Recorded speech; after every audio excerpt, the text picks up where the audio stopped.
നമസ്കാരം.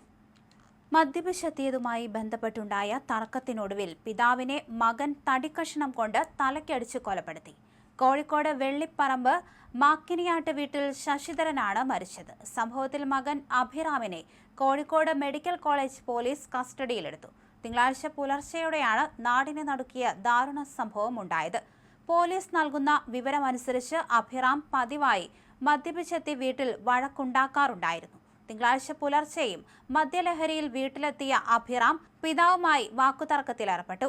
തർക്കം രൂക്ഷമായതോടെ വീട്ടിലുണ്ടായിരുന്ന തടിക്കഷ്ണമെടുത്ത് അഭിറാം ശശിധരന്റെ തലയ്ക്കടിച്ചു. ഗുരുതരമായി പരിക്കേറ്റ ശശിധരൻ സംഭവ സ്ഥലത്ത് വെച്ച് തന്നെ മരിച്ചു. മൃതദേഹം ഇൻക്വസ്റ്റ് നടപടികൾക്ക് ശേഷം പോസ്റ്റ്മോർട്ടത്തിനായി കോഴിക്കോട് മെഡിക്കൽ കോളേജ് ആശുപത്രി മോർച്ചറിയിലേക്ക് മാറ്റി. സംഭവത്തിന് പിന്നാലെ മെഡിക്കൽ കോളേജ് പോലീസ് സ്ഥലത്തെത്തി അഭിറാമിനെ കസ്റ്റഡിയിലെടുക്കുകയും ചെയ്തു. കൊലപാതകത്തിന് ഉപയോഗിച്ച തടിക്കഷ്ണം പോലീസ് കണ്ടെടുത്തു.